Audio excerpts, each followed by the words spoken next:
ਰੱਬ ਦੁੱਧ ਤੇ ਪੁੱਤਰ ਹਾਂਜੀ ਕਿਸੇ ਬਖਤਾਂ ਵਾਲੇ ਨੂੰ ਹੀ ਦਿੰਦਾ ਹੈ। ਜਿਹੜੇ ਘਰ ਦੇ ਵਿੱਚ ਦੁੱਧ ਹੋਵੇ ਉਹ ਖਾਣ ਪੀਣ ਸੌਖਾ, ਉੱਥੇ ਘਿਓ ਵੀ ਹੋਇਆ, ਲੱਸੀ ਵੀ ਹੋਈ, ਰਾਤ ਨੂੰ ਦੁੱਧ ਵੀ ਪੀਤਾ, ਖਾਣ ਪੀਣ ਸੌਖਾ। ਵਾਹ ਤੇ ਜਿਹਦੇ ਮੁਕੱਦਰ ਚੰਗੇ ਹੋਣ ਰੱਬ ਸੋਹਣਾ ਉਹਨੂੰ ਇਹ ਸਾਰੀਆਂ ਚੀਜ਼ਾਂ, ਜਿਹਦੇ ਤੇ ਮਿਹਰਬਾਨ ਹੋਵੇ ਜੀ। ਉਹਨੂੰ ਰੱਬ ਸੋਹਣਾ ਇਹ ਚੀਜ਼ਾਂ ਦਿੰਦਾ ਹੈ। ਆਉਂਦਾ ਹੋਵੇ ਤੇ ਛੱਡੀਏ ਨਾ, ਤੇ ਜਾਂਦਾ ਹੋਵੇ ਤੇ ਗਮ ਨਾ ਕਰੀਏ। ਜਿਸ ਤਰ੍ਹਾਂ ਫਰਮਾਇਆ ਕੁਰਾਨ 'ਚ ਕਿ ਮੈਂ ਦੇ ਕੇ ਵੀ ਅਜ਼ਮਾਵਾਂਗਾ ਤੇ ਮੈਂ ਲੈ ਕੇ ਵੀ ਅਜ਼ਮਾਵਾਂਗਾ। ਵਾਹ ਵਾਹ ਤੇ ਵਾਹ। ਜਿਹੜੇ ਮੇਰੇ ਸਾਬਤ ਕਦਮ ਬੰਦੇ ਨੇ ਉਹ ਪੈਰਾਂ ਤੇ ਖਲੋਤੇ ਰਹਿਣਗੇ। ਜੀ। ਔਰ ਜਿਹੜੇ ਬੰਦਿਆਂ ਨੂੰ ਮੈਂ ਅਜ਼ਮਾ ਲਵਾਂਗਾ, ਦੇ ਕੇ ਵੀ ਖੋ ਕੇ ਵੀ, ਔਲਾਦ ਦੇ ਕੇ ਵੀ ਖੋ ਕੇ ਵੀ, ਇਖਤਿਆਰ ਦੇ ਕੇ ਵੀ ਖੋ ਕੇ ਵੀ, ਜੀ।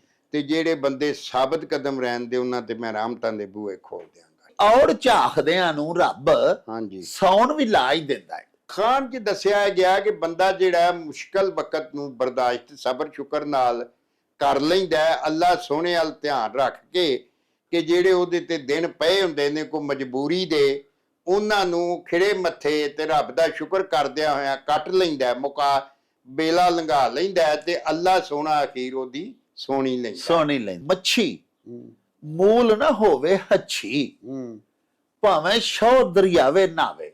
ਕੁਝ ਲੋਕ ਜਿਹੜੇ ਇਸ ਤਰ੍ਹਾਂ ਦੇ ਹੁੰਦੇ ਨੇ ਜ਼ਾਹਰੀ ਪੱਖੋਂ ਤੇ ਉਹ ਤੁਹਾਨੂੰ ਬੜੇ ਸਾਫ਼ ਸੁਥਰੇ ਲੱਗਦੇ ਨੇ ਜੀ, ਲੇਕਿਨ ਉਹ ਹੁੰਦੇ ਬੜੇ ਕਮੀਨੇ ਨੇ, ਔਰ ਉਹਨਾਂ ਦਾ ਜਿਹੜਾ ਅੰਦਰ ਹੈ ਪੁੱਠ ਤੇ ਸਿੱਧ ਵਿੱਚ ਬੜਾ ਫਰਕ ਹੁੰਦਾ ਹੈ। ਜ਼ਾਹਰੀ ਤੌਰ ਤੇ ਉਹਨਾਂ ਦਾ ਰੂਪ ਮੱਛੀ ਦਾ ਹੀ ਹੁੰਦਾ ਹੈ। ਹਾਂਜੀ, ਕਿ ਉਹ ਮਤਲਬ ਬੜੇ ਸਾਫ਼ ਸੁਥਰੇ ਤੇ ਲਿਬਾਸ ਵੀ ਤੇ ਨਹਾਣ ਧੋਣ ਵੀ ਉਹਨਾਂ ਦਾ ਪੂਰਾ, ਲੇਕਿਨ ਕੋਝ ਉਹਨਾਂ ਦਾ ਜਿਹੜਾ ਨਾ ਉਹ ਨਹੀਂ ਜਾਂਦਾ।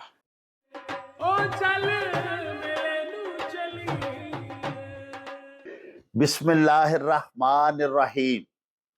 ਸ਼ੁਰੂ ਖੁਦਾ ਦੇ ਨਾਮੋਂ ਜਿਸ ਦਾ ਜੋੜ ਜਵਾਬ ਨਾ ਕੋਈ, ਜਿਸ ਦੀ ਰਹਿਮਤ ਬਖਸ਼ਿਸ਼ ਵਾਲਾ ਅੰਤ ਹਿਸਾਬ ਨਾ ਕੋਈ। ਦੁਨੀਆ ਭਰ ਵਿੱਚ ਵਸਣ ਵਾਲੇ ਪੰਜਾਬੀਓ ਤੇ ਸਾਡੇ ਪਿਆਰੇ ਵੇਖਣ ਵਾਲਿਓ, ਅਸਲਾਮੁ ਅਲੈਕੁਮ, ਸਤਿ ਸ੍ਰੀ ਅਕਾਲ, ਨਮਸਕਾਰ ਤੇ ਢੇਰ ਢੇਰ ਸਲਾਮਾਂ। ਪੰਜਾਬੀ ਮਾਂ ਬੋਲੀ ਦੇ ਜ਼ੁਬਾਨੋ ਅਦਬ ਤੇ ਸਕਾਫਤ ਦੇ ਫਰੋਗ ਤੇ ਵਧਾਵੇ ਤੇ ਚੜਤਲ ਤੇ ਸਿੱਖਿਆ ਲਈ ਸ਼ੁਰੂ ਕੀਤੇ ਜਾਣ ਵਾਲੇ ਤੁਹਾਡੇ ਆਪਣੇ YouTube ਚੈਨਲ ਮੇਲਾ ਟੀਵੀ ਦੇ ਉੱਤੇ ਤੁਹਾਨੂੰ ਦਿਲ ਦੀਆਂ ਡੁੰਘਾਈਆਂ ਤੋਂ ਸਤ ਬਿਸਮਿਲ੍ਲਾ ਤੇ ਜੀ ਆਇਆਂ ਨੂੰ ਆਖਦੇ ਆ। ਪਿਆਰਿਓ, ਸਾਡੀ ਇਹ ਬੇਨਤੀ ਹੈ ਵੀ ਆਪਣੇ ਮੇਲਾ ਟੀਵੀ ਨੂੰ ਸਬਸਕ੍ਰਾਈਬ ਕਰ ਲਵੋ, ਨਾਲ ਬਣਿਆ ਹੋਇਆ ਟੱਲੀ ਦਾ ਨਿਸ਼ਾਨ ਜ਼ਰੂਰ ਦਬਾਇਆ ਜੇ, ਤਾਂ ਕਿ ਸਾਡੇ ਆਲ ਨੋਟੀਫਿਕੇਸ਼ਨਸ ਵੇਲੇ ਸਿਰ ਤੁਹਾਡੇ ਤਾਈਂ ਅੱਪੜ ਸਕਣ। ਪਿਆਰਿਓ, ਸਾਡੇ ਵਲੌਗਸ ਨੂੰ ਲਾਈਕ ਤੇ ਆਪਸ ਦੇ ਵਿੱਚ ਤੇ ਪੰਜਾਬੀ ਪਿਆਰਿਆਂ ਦੇ ਨਾਲ ਸ਼ੇਅਰ ਜ਼ਰੂਰ ਕਰਿਆ ਕਰੋ, ਤੇ ਨਾਲੇ ਸਾਨੂੰ ਆਪਣੇ ਕਮੈਂਟਸ ਜ਼ਰੂਰ ਭਿਜਵਾਇਆ ਕਰੋ, ਜਿਹੜੇ ਕਿ ਸਾਡੇ ਲਈ ਬੜੀ ਹਲਾਸ਼ੇਰੀ ਦਾ ਮੂਜਬ ਹੁੰਦੇ ਨੇ। ਤੇ ਨਾਲੇ ਸਾਹਿਬੋ, ਅਸੀਂ ਤੁਹਾਡੇ ਕਮੈਂਟਸ ਦੇ ਚਾਨਣੇ ਆਪਣੀ ਗੱਲਬਾਤ ਨੂੰ ਮਜ਼ੀਦ ਨਿਖਾਰਨ, ਸ਼ਿੰਗਾਰਨ ਤੇ ਸਵਾਰਨ ਦਾ ਆਰ ਤੇ ਯਤਨ ਵੀ ਕਰਦੇ ਰਹਿੰਦੇ ਆ।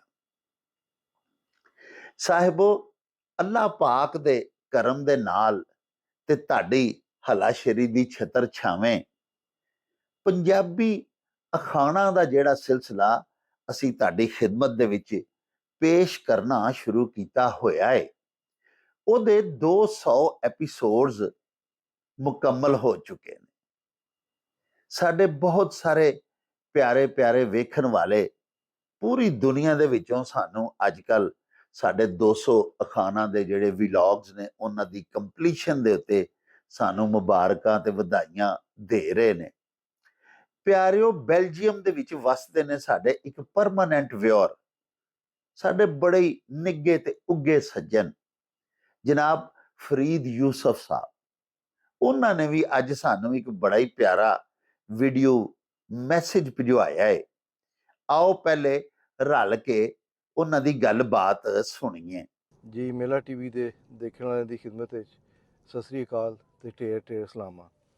ਮੈਂ ਅੱਜ ਦਾ ਪ੍ਰੋਗਰਾਮ ਖਾਸ ਤੌਰ ਤੇ ਮੁਕਰਮ ਡਾਕਟਰ ਸਾਹਿਬ ਤੇ ਮੁਕਰਮ ਬਾਇਓ ਸਾਹਿਬ ਦੀ ਖਿਦਮਤ ਵਿੱਚ ਸ਼ੁਕਰੀਆ ਅਦਾ ਕਰਨ ਵਾਸਤੇ ਰਿਕਾਰਡ ਕਰ ਰਿਹਾ। ਉਹਨਾਂ ਦਾ ਬਹੁਤ ਬਹੁਤ ਸ਼ੁਕਰੀਆ। ਉਹਨਾਂ ਨੇ ਇਸ ਪ੍ਰੋਗਰਾਮ ਨੂੰ 200ਵੀਂ ਪੌੜੀ ਤੱਕ ਪਹੁੰਚਾ ਦਿੱਤਾ ਤੇ ਸਾਡੀ ਦੁਆ ਹੈ ਕਿ ਹਮੇਸ਼ਾ ਇਹਨਾਂ ਦਾ ਪ੍ਰੋਗਰਾਮ ਇਸ ਤਰ੍ਹਾਂ ਹੀ ਬਲਕਿ ਇਸ ਤੋਂ ਹੋਰ ਅੱਛੇ ਤਰੀਕੇ ਨਾਲ ਜਾਰੀ ਰਹੇ ਤੇ ਦਿਨ ਰਾਤ ਜਿਹੜੇ ਤਰੱਕੀ ਕਰੇ। ਅਸੀਂ ਜੋ ਕੁਝ ਪੰਜਾਬੀ ਦਾ ਇਹਨਾਂ ਕੋਲੋਂ ਸਿੱਖ ਰਹੇ ਹਾਂ, ਨਾਰਮਲੀ ਸਾਨੂੰ ਇਹ ਜਿਸ ਜਗ੍ਹਾ 'ਤੇ ਅਸੀਂ ਰਹਿੰਦੇ ਹਾਂ ਇਹ ਤਾਂ ਨਾਮੁਮਕਿਨ ਹੈ ਕਿ ਅਸੀਂ ਪੰਜਾਬੀ ਸਿੱਖ ਸਕੀਏ, ਲੇਕਿਨ ਜਦੋਂ ਦਾ ਇਹ ਪ੍ਰੋਗਰਾਮ ਸ਼ੁਰੂ ਹੋਇਆ ਇਹਨਾਂ ਕੋਲ ਅਸੀਂ ਉਹ ਚੀਜ਼ਾਂ ਸਿੱਖੀਆਂ ਨੇ ਜਿਹੜੀਆਂ ਅਸੂਲਨ ਅਸੀਂ ਬਚਪਨ ਹੀ ਸਿੱਖਣੀਆਂ ਸੀ, ਜਿਹੜੇ ਕਿ ਸਾਡੇ ਕਮੀਆਂ ਰਹਿ ਗਈਆਂ। ਉਰਦੂ ਦਾ ਸ਼ੌਕ ਪਾਲ ਕੇ ਤੇ ਹਰ ਤਰ੍ਹਾਂ ਦੀ ਮਾਡਰਨਿਜ਼ਮ ਨੂੰ ਪਾਲ ਕੇ ਅਸੀਂ ਇਹ ਪੰਜਾਬੀ ਤੋਂ ਦੂਰ ਹੋ ਗਏ। ਵਾਲ ਜੀ ਤੁਹਾਡੀ ਬਹੁਤ ਬਹੁਤ ਸ਼ੁਕਰੀਆ, ਤੁਹਾਡਾ ਬਹੁਤ ਬਹੁਤ ਮਿਹਰਬਾਨੀ ਕਿ ਤੁਸੀਂ ਇਹ ਕੰਮ ਕਰ ਰਹੇ ਹੋ ਤੇ ਸਾਡੇ ਵਾਸਤੇ ਤੇ ਸਾਡੇ ਬੱਚਿਆਂ ਵਾਸਤੇ ਤੁਸੀਂ ਇਹ ਪ੍ਰੋਗਰਾਮ ਬਣਾ ਰਹੇ ਹੋ। 200ਵੀਂ ਪੌੜੀ ਦੀ ਵਸਾਤਤ ਨਾਲ ਮੈਂ ਵੀ ਇੱਕ ਖਾਸ ਚੀਜ਼ ਲੈ ਕੇ ਅੱਜ ਹਾਜ਼ਰ ਹੋਇਆ। ਸਾਡੇ ਵਾਲਦ ਸਾਹਿਬ ਦੇ ਉਸਤਾਦ ਹੁੰਦੇ ਸੀ ਮੁਕਰਮ ਮੌਲਵੀ ਇਬਰਾਹਿਮ ਭਾਮੜੀ ਸਾਹਿਬ, ਚਨਿਓਟ ਹੀ ਰਹਿੰਦੇ ਸੀ ਉਹ, ਤੇ ਉਹਨਾਂ ਦੀ ਵਫਾਤ 105 ਸਾਲ ਦੀ ਉਮਰ ਵਿੱਚ ਚੰਦ ਸਾਲ ਪਹਿਲੀ ਹੋਈ ਹੈ।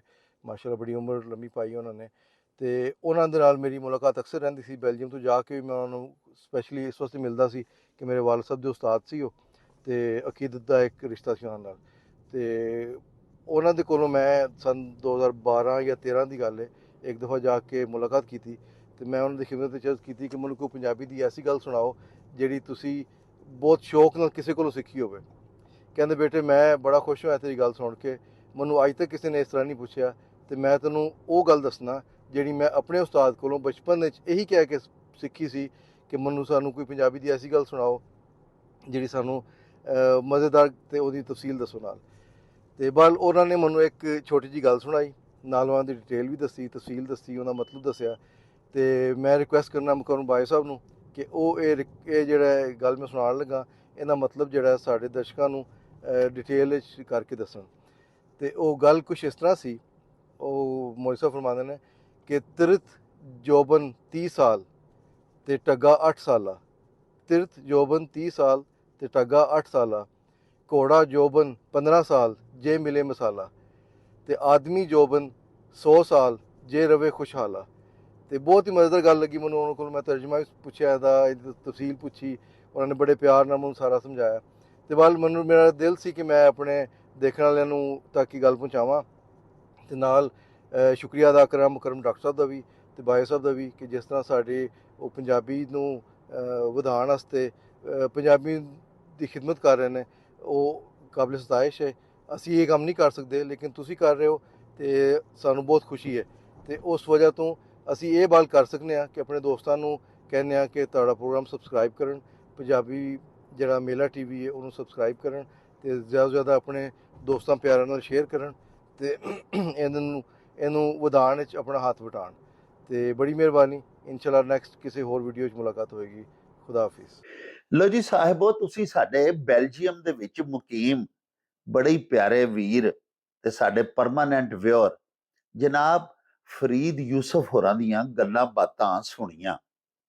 ਅਸੀਂ ਉਹਨਾਂ ਦੇ ਨੇਕ ਜਜ਼ਬਾਤ ਦੇ ਬੜੇ ਹੀ ਧੰਨਵਾਦੀ ਹਾਂ।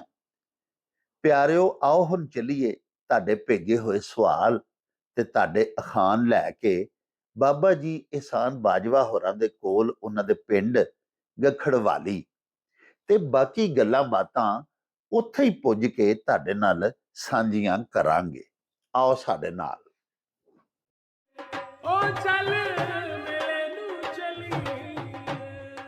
ਲਓ ਜੀ, ਮੇਰਾ ਨਾਮ ਹੈ ਬੁਸ਼ਰਾ ਅੰਸਾਰੀ ਤੇ ਮੇਰੇ ਸਾਰੇ ਪੰਜਾਬੀ ਭੈਣਾਂ ਭਰਾਵਾਂ ਵਾਸਤੇ ਇੱਕ ਬੜੀ ਖੁਸ਼ਖਬਰੀ ਹੈ। ਮੇਲਾ ਨਿਊਜ਼ ਚੈਨਲ ਆ ਰਿਹਾ ਜਿਹਦੇ ਤੇ ਤੁਸੀਂ ਸਾਰੀਆਂ ਪੰਜਾਬ ਦੀਆਂ ਮਜ਼ੇ ਦੀਆਂ ਖਬਰਾਂ ਵੀ ਦੇਖੋਗੇ ਤੇ ਸਾਰੇ ਰੰਗ ਵੀ ਇੰਜੋਏ ਕਰੋਗੇ। ਇਹ ਹੁਣੇ 1 ਮਿੰਟ ਦੇ ਵਿੱਚ ਸਬਸਕ੍ਰਾਈਬ ਕਰੋ ਮੇਲਾ ਨਿਊਜ਼ ਚੈਨਲ ਤੇ ਲੁੱਟ ਲਓ ਮੇਲੇ।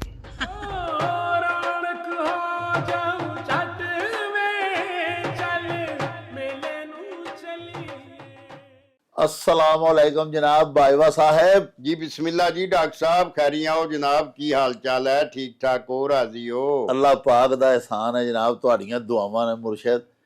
अच्छा मेरे हजूर साडे एक बड़े ही प्यारे सारे मित्र ने, नाले साडे पक्के वेखण वाले ने, मास्टर रियाज हुसैन साहब पांडो की। जी जी जी, तुहानू पता ही साहब बाबे दे पिंड, बाबा बुल्ले शाह साहब दे हाँ वालदैन दे जिथे जी, मकाबर ने उस हाँ जी, पिंड दे ने हाँ ते जी। पंजाबी दे बहुत आशक ने ਹਾਂਜੀ ਉਹਨਾਂ ਜਨਾਬ ਅੱਜ ਬੜਾ ਹੀ ਸੋਹਣਾ ਇੱਕ ਖਾਨ ਭੇਜਿਆ। ਜੀ ਜੀ ਉਹ ਇਸ ਤਰ੍ਹਾਂ ਹੈ ਬਾਜਵਾ ਸਾਹਿਬ ਕਿ ਰੱਬ ਦੁੱਧ ਤੇ ਪੁੱਤਰ ਹਾਂਜੀ ਕਿਸੇ ਬਖਤਾਂ ਵਾਲੇ ਨੂੰ ਹੀ ਦਿੰਦਾ ਹੈ। ਉਸ ਪਿੰਡ ਨਾ ਬਾਬਾ ਜੀ ਤਫੈਲ ਮੁਹਤਰਮ ਦਾ ਵੀ ਮਜ਼ਾਰ ਹੈ ਅੱਛਾ ਤੇ ਉਹ ਸਾਡੇ ਬੜੇ ਪਿਆਰ ਕਰਨ ਵਾਲੇ ਜੀ ਸਨ, ਜੀ। ਦਰਵੇਸ਼ ਆਦਮੀ ਸਨ, ਜੀ, ਉਹਨਾਂ ਦਾ ਮਜ਼ਾਰ ਵੀ ਪਾਂਡੋ ਕੀਏ। ਵਾਹ ਵਾਹ ਤੇ ਇਹ ਜਿਹੜੀ ਗੱਲ ਹੈ ਨਾ ਵੀ ਦੁੱਧ ਤੇ ਪੁੱਤਰ, ਜੀ, ਇਹ ਰੱਬ ਸੋਹਣਾ ਕਿਸੇ ਬਖਤਾਂ ਵਾਲੇ ਨੂੰ ਦਿੰਦਾ ਹੈ ਜਿਹਦੇ ਤੇ ਰੱਬ ਰਾਜ਼ੀ ਹੋਏ। ਜੀ ਹਾਂਜੀ, ਕਿਉਂਕਿ ਦੁੱਧ ਵੀ ਜਿਹੜਾ ਹੈ, ਇਹਨੂੰ ਆਂਦੇ ਨੇ ਮਾਈਆਂ ਵੀ ਸਾਡੀਆਂ ਆਂਦੀਆਂ ਨੇ ਖੁਦਾ ਦਾ ਨੂਰ ਹੈ। ਅੱਲਾਹ। ਹਾਂਜੀ, ਤੇ ਮਤਲਬ ਪੁੱਤਰ ਵੀ ਜਿਹੜੀ ਹੈ ਉਹ ਵੀ ਇਸ ਤਰ੍ਹਾਂ ਦੀ ਮਤਲਬ ਜਿਹਦੇ ਨਾਲ ਨਸਲ ਅੱਗੇ ਟੁਰਦੀ ਹੈ, ਟੁਰਦੀ ਹੈ, ਨਸਲ ਨੂੰ ਗੰਢ ਪੈਂਦੀ ਹੈ। ਜੀ ਜੀ। ਤੇ ਇਹ ਵੀ ਅਖਾਨ ਰੱਬ ਪੁੱਤਰੀ ਵੈਤਰੀ ਸੁਣਦਾ ਹੈ। ਹਾਂ ਹਾਂਜੀ, ਕਿ ਘਰਾਂ ਦੇ ਵਿੱਚ ਜਦੋਂ ਵੇਖੋ ਨਾ ਪੁੱਤਰ ਵੱਡੇ ਹੋ ਪੈਣ, ਜਵਾਨ ਹੋ ਪੈਣ ਤੇ ਮਾਪਿਆਂ ਦੀਆਂ ਬਾਹਾਂ ਬਣ ਜਾਂਦੇ ਨੇ। ਜੀ ਜੀ। ਤੇ ਜਿਸ ਤਰ੍ਹਾਂ ਜਿਹੜੇ ਘਰ ਦੇ ਵਿੱਚ ਦੁੱਧ ਹੋਵੇ ਉਹ ਖਾਣ ਪੀਣ ਸੌਖਾ, ਉੱਥੇ ਘਿਓ ਵੀ ਹੋਇਆ, ਲੱਸੀ ਵੀ ਹੋਈ, ਰਾਤ ਨੂੰ ਦੁੱਧ ਵੀ ਪੀਤਾ, ਖਾਣ ਪੀਣ ਸੌਖਾ। ਵਾਹ। ਤੇ ਜਿਹਦੇ ਮੁਕੱਦਰ ਚੰਗੇ ਹੋਣ ਰੱਬ ਸੋਹਣਾ ਉਹਨੂੰ ਇਹ ਸਾਰੀਆਂ ਚੀਜ਼ਾਂ, ਜਿਹਦੇ ਤੇ ਮਿਹਰਬਾਨ ਹੋਵੇ ਜੀ, ਉਹਨੂੰ ਰੱਬ ਸੋਹਣਾ ਇਹ ਚੀਜ਼ਾਂ ਦਿੰਦਾ ਹੈ। ਵਾਹ ਤੇ ਵਾਹ। ਇਹ ਵੇਖੋ ਨਾ, ਇਹ ਨਿਆਮਤਾਂ ਨੇ ਨਾ ਬੜੀਆਂ ਵੱਡੀਆਂ ਜ਼ਿੰਦਗੀ ਦੀਆਂ। ਬੜੀਆਂ। ਹਾਂਜੀ, ਤੇ ਉਹੀ ਤੇ ਵੇਖੋ ਜੀ ਫਿਰ ਉਹ ਔਲਾਦਾਂ ਬੜੀਆਂ ਨਾਖਲਬ ਵੀ ਹੁੰਦੀਆਂ ਨੇ। ਹਜ਼ਰਤ ਨੂਹ ਦੇ ਪੁੱਤਰ ਵੀ ਤੇ ਆਏ ਸਨ, ਲੇਕਿਨ ਗੱਲ ਇਹ ਵੇ ਕਿ ਜਿਹੜੇ ਆਮ ਲੋਕ ਨੇ ਨਾ, ਜਿਹੜਾ ਆਮ ਵਿਹਾਰ ਹੈ ਉਹ ਹੀ ਹੈ ਕਿ ਰੱਬ ਪੁੱਤਰੀ ਵੈਤਰੀ ਸੁਣ ਲੈਂਦਾ, ਜਾਂ ਰੱਬ ਦੁੱਧ ਤੇ ਮਤਲਬ ਇਹ ਪੁੱਤਰ ਨਸੀਬਾਂ ਵਾਲਿਆਂ ਨੂੰ ਦਿੰਦਾ ਹੈ। ਹਾਂਜੀ, ਜਿਹਦੇ ਤੇ ਰਾਜ਼ੀ ਹੋਵੇ। ਲੋ ਜੀ ਪਿਆਰਿਓ, ਸਾਡੇ ਵੀਰ ਮਾਸਟਰ ਰਿਆਜ਼ ਹੁਸੈਨ ਸਾਹਿਬ ਨੇ ਸਾਨੂੰ ਜਿਹੜਾ ਅਖਾਨ ਭਿਜਵਾਇਆ ਸੀ ਉਹ ਇਸ ਤਰ੍ਹਾਂ ਸੀ ਵੀ ਰੱਬ ਦੁੱਧ ਤੇ ਪੁੱਤਰ ਕਿਸੇ ਬਖਤਾਵਰ ਨੂੰ ਹੀ ਦਿੰਦਾ, ਨਸੀਬਾਂ ਵਾਲਿਆਂ ਨੂੰ ਹੀ ਅੱਲਾਹ ਪਾਕ ਅਨਾਇਤ ਕਰਦਾ। ਪਿਆਰਿਓ, ਭਲਿਆਂ ਸਮਿਆਂ ਦੇ ਵਿੱਚ ਇਹ ਅਖਾਨ ਬਣਾਇਆ ਗਿਆ ਸੀ ਜਦੋਂ, ਉਦੋਂ ਵੀ ਤੁਸੀਂ ਦੇਖੋ ਕਿ ਦੁੱਧ ਦੀ ਤੇ ਪੁੱਤਰਾਂ ਦੀ, ਨਰੀਨਾ ਔਲਾਦ ਦੀ, ਉਦੋਂ ਵੀ ਅੱਲਾਹ ਪਾਕ ਦੇ ਕਰਮ ਦੇ ਨਾਲ ਕਿੰਨੀ ਲੋੜ ਵੀ ਹੁੰਦੀ ਸੀ ਔਰ ਕਿੰਨੀ ਕਦਰੋ ਕੀਮਤ ਵੀ ਸੀ। ਤੇ ਅੱਜ ਕੱਲ ਤੇ ਪਿਆਰਿਓ, ਜਦੋਂ ਖਾਲਸ ਦੁੱਧ ਜਿਹੜਾ ਉਹ ਜੂਏ ਸ਼ੀਰ ਲਿਆਉਣ ਦੇ ਮੁਤਰਾਦਫ ਹੋ ਗਿਆ ਹੈ, ਹੁਣ ਤੇ ਖਾਲਸ ਦੁੱਧ ਖਾਸ ਕਰ ਸ਼ਹਿਰਾਂ ਦੇ ਵਿੱਚ ਤੇ ਮਿਲ ਹੀ ਨਹੀਂ ਸਕਦਾ। ਤੇ ਅੱਜ ਦੇ ਸਮੇਂ, ਅਜੋਕੇ ਸਮੇਂ ਦੇ ਵਿੱਚ ਜਿਹਦੇ ਘਰ ਦੁੱਧ ਹੈ, ਯਾਨੀ ਖਾਲਸ ਲਵੇਰਾ ਆਪਣੇ ਘਰ ਦਾ, ਕੋਈ ਮੱਝ ਗਾਂ ਕੋ ਰੱਖੀ ਹੈ, ਅਜੇ ਮਵੇਸ਼ੀ ਭਾਵੇਂ ਇੱਕ ਡੰਗਰ ਹੀ ਹੋਵੇ ਘਰ ਰੱਖਿਆ ਆ, ਤੇ ਖਾਲਸ ਦੁੱਧ ਘਰਦਿਆਂ ਨੂੰ ਪੀਣ ਨੂੰ ਮਿਲੇ, ਬੱਚਿਆਂ ਨੂੰ ਪੀਣ ਨੂੰ ਮਿਲੇ। ਦੁੱਧ ਦੀ ਪਿਆਰਿਓ ਕਦਰੋ ਕੀਮਤ ਜਿਹੜੀ ਹੈ ਉਹ ਇੱਥੋਂ ਤੁਸੀਂ ਅੰਦਾਜ਼ਾ ਲਾ ਲਓ ਕਿ ਸਾਡੇ ਪਿਆਰੇ ਨਬੀ ਪਾਕ ਸੱਚੇ ਸਾਹਿਬ ਹਮੇਸ਼ਾ ਫਰਮਾਇਆ ਵੀ ਘੱਟ ਖਾਓ, ਥੋੜਾ ਖਾਓ, ਥੋੜਾ ਖਾਓ। ਲੇਕਿਨ ਆਪ ਸਰਕਾਰ ਦਾ ਮੁਬਾਰਕ ਕੌਲ ਹੈ ਕਿ ਤੂੰ ਜਿੰਨਾ ਮਰਜ਼ੀ ਰੱਜਿਆ ਹੋਵੇਂ, ਅੱਲਾਹ ਪਾਕ ਦੇ ਆ ਬੰਦਿਆ, ਜੇ ਤੈਨੂੰ ਕੋਈ ਆਖੇ ਨਾ ਕਿ ਦੁੱਧ ਪੀ ਲੈ ਤੇ ਉਹਨੂੰ ਨਾ ਕਰੀ, ਭਾਵੇਂ ਇੱਕ ਘੁੱਟ ਪੀ। ਯਾਨੀ ਦੇਖੋ ਕਿ ਇਹ ਕਿਹੜੀ ਨਿਮਤ ਹੈ ਐਸੀ ਅੱਲਾਹ ਪਾਕ ਸੱਚੇ ਸਾਹਿਬ ਦੀ ਅਜ਼ੀਮ ਔਰ ਗੈਰ ਮੁਤਰਕਬਾ ਨਿਮਤ ਹੈ ਵੀ ਨਬੀ ਪਾਕ ਨੇ ਵੀ ਫਰਮਾਇਆ ਵੀ ਇਹਨੂੰ ਨਾ ਕਰੀ, ਭਾਵੇਂ ਇੱਕ ਘੁੱਟ ਪੀ, ਦੁੱਧ ਨੂੰ ਨਾ ਹੀ ਨਹੀਂ। ਦੂਜਾ ਪਿਆਰਿਓ, ਨਬੀ ਪਾਕ ਦੀ ਹਦੀਸ ਹੈ ਕਿ ਸਿਆਲ ਮਾਦਿਆਂ ਦੇ ਵਿੱਚ ਮੈਨੂੰ ਸਭ ਤੋਂ ਜ਼ਿਆਦਾ ਮਹਿਬੂਬ ਔਰ ਮੇਰੇ ਵਾਸਤੇ ਮਰਗੂਬ ਦੁੱਧ ਹੈ। ਦੁੱਧ ਨੂੰ ਆਪ ਬੜਾ ਪਸੰਦ ਕਰਦੇ ਸਨ, ਮੁਕੰਮਲ ਗ਼ਜ਼ਾ ਵੀ ਹੈ ਔਰ ਜਿਹਨੂੰ ਖਾਲਸ ਫੀਸ ਮਾਨਾ ਮਿਲਦਾ ਹੈ। ਯਾਨੀ ਅਖਾਨ ਤੇ ਵੇਖੋ ਜੀ, ਹੋ ਰਹੇ ਕੋਈ 1000 ਸਾਲ ਪਹਿਲੇ ਦਾ ਘੜੇ ਆ ਨਾ, ਲੇਕਿਨ ਅੱਜ ਦੇ ਦੌਰ ਵਿੱਚ ਇਹਦੀ ਕਦਰੋ ਕੀਮਤ ਹੋਰ ਵੱਧ ਗਈ ਹੈ। ਅੱਜ ਜਿਹਨੂੰ ਘਰ ਅੱਲਾਹ ਪਾਕ ਨੇ ਦੁੱਧ ਦੀ ਨਿਮਤ ਦਿੱਤੀ ਹੈ ਔਰ ਪੁੱਤਰ ਵੀ ਦਿੱਤੇ ਨੇ। ਬਾਜਵਾ ਸਾਹਿਬ ਵੇਖੋ ਨਾ ਕਿੰਨੀ ਸੋਹਣੀ ਗੱਲ ਕੀਤੀ, ਭਈ ਪੁੱਤਰ ਨਾ ਖਲਫ ਵੀ ਹੁੰਦੇ ਨੇ, ਜਿਵੇਂ ਹਜ਼ਰਤ ਨੂਹ ਦਾ ਅਲੈਹਿਸਲਾਮ ਦਾ ਬੇਟਾ ਨਾਫਰਮਾਨ ਨਿਕਲ ਆਇਆ। ਧੀਆਂ ਦੀ ਕਦਰੋ ਕੀਮਤ ਪਿਆਰਿਓ ਕੋਈ ਇਸ ਖਾਨ ਚ ਘਟਾਈ ਨਹੀਂ ਗਈ ਹੋਈ। ਲੇਕਿਨ ਬਾਜਵਾ ਸਾਹਿਬ ਦੀ ਗੱਲ ਵੇਖੋ ਨਾ ਕਿ ਨਸਲ ਨੂੰ ਗੰਢ ਪੁੱਤਰਾਂ ਵੱਲੋਂ ਪੈਂਦੀ ਹੈ। ਤੇ ਜੇ ਅੱਲਾਹ ਪਾਕ ਕਿਸੇ ਨੂੰ ਨੇਕ ਪੁੱਤਰ ਵੀ ਦੇ ਦੇਵੇ, ਤਾਬਿਆਦਾਰ ਇਤਾਤ ਸ਼ੁਆਰ ਪੁੱਤਰ ਹੋਵੇ, ਘਰ 'ਚ ਦੁੱਧ ਵੀ ਰੱਬ ਦਿੱਤਾ ਹੋਵੇ, ਤੇ ਫੇਰ ਤੇ ਲੱਖ ਵਟਿਆ ਨਾ। ਇਹ ਅੱਲਾਹ ਪਾਕ ਦੀਆਂ ਬਹੁਤ ਵੱਡੀਆਂ ਦੋਵੇਂ ਨੇਮਤਾਂ ਨੇ। ਬਾਜਵਾ ਸਾਹਿਬ ਸਾਡੇ ਇੱਕ ਬੜੇ ਪਿਆਰੇ ਵੀਰ ਨੇ, Imran but Sahib, Aamir but ਸਾਹਿਬ ਤੇ ਅਦਨਾਨ ਬੱਟ ਸਾਹਿਬ। ਅੱਛਾ ਉਹ ਜਨਾਬ ਸਾਡਾ ਬੜਾ ਪ੍ਰੋਗਰਾਮ ਵੇਖਦੇ ਨੇ, ਬੱਟ ਪੈਕੇਜਸ ਦੇ ਮਾਲਕ ਨੇ ਜੀ, ਜੀ ਜੀ ਜੀ ਔਰ ਬੜੇ ਸ਼ੌਕ ਨਾਲ ਬੜੇ ਖੂਬਸੂਰਤ ਸਾਨੂੰ ਅਖਾਣ ਵੀ ਭਿਜਵਾਉਂਦੇ ਨੇ, ਕਮੈਂਟਸ ਬੜੇ ਅੱਛੇ ਕਰਦੇ ਨੇ। ਹੂੰ ਉਹਨਾਂ ਬਾਜਵਾ ਸਾਹਿਬ ਅੱਜ ਇੱਕ ਅਖਾਣ ਭਿਜਵਾਇਆ ਹੈ ਵੀ ਆਉਂਦਾ ਹੋਵੇ ਹੂੰ ਤੇ ਛੱਡੀਏ ਨਾ, ਹੂੰ ਤੇ ਜਾਂਦਾ ਹੋਵੇ ਹੂੰ। ਤੇ ਗਮ ਨਾ ਕਰੀਏ। ਹਾਂਜੀ, ਇਹ ਦਾ ਜਿਹੜਾ ਇਸ ਅਖਾਣ ਦੇ ਵਿੱਚ ਦੱਸਿਆ ਗਿਆ ਨਾ ਜੀ ਕਿ ਇਹ ਆਮ ਦੁਨੀਆ ਦਾ ਜਿਹੜਾ ਵਿਹਾਰ ਹੈ ਜੀ ਹਾਂਜੀ, ਕਿ ਤੁਹਾਡੇ ਵੱਲ ਦੌਲਤ ਆ ਰਹੀ ਹੈ ਤੇ ਉਹਨੂੰ ਛੱਡੋ ਨਾ। ਜੀ ਜੀ, ਹਾਲਾਂ ਤੁਹਾਨੂੰ ਛਾਨਣਾ ਲਾ ਕੇ ਵੇਖਣਾ ਚਾਹੀਦਾ ਵੀ ਕਿਹੋ ਜੀ ਆ ਰਹੀ ਹੈ। ਵਾਹ ਵਾਹ, ਵੇਖੋ ਨਾ, ਪਾਣੀ ਆ ਰਿਹਾ ਤੁਹਾਡੇ ਵੱਲ ਤੇ ਤੁਹਾਡੇ ਵੱਲ ਕਿਤੇ ਪਿੱਛੋਂ ਡੰਗਰਾਂ ਦਾ ਮੂਤਰ ਹੀ ਅਗਰ ਪਿਸ਼ਾਬ ਆ ਗਿਆ ਹੈ ਹਾਂ ਤੇ ਉਹ ਤੇ ਨਹੀਂ ਬੰਦਾ ਪੀ ਲੇਗਾ। ਨਹੀਂ ਨਹੀਂ, ਇਸ ਵਾਸਤੇ ਇਹ ਜਿਹੜਾ ਨਾ ਵੀ ਜੀ, ਕਈ ਲੋਕੀ ਇਹ ਵੀ ਆਂਦੇ ਨੇ ਵੀ ਜਿਹਨੂੰ ਮਿਲ ਗਿਆ ਉਹਨੇ ਛੱਡਿਆ ਨਹੀਂ।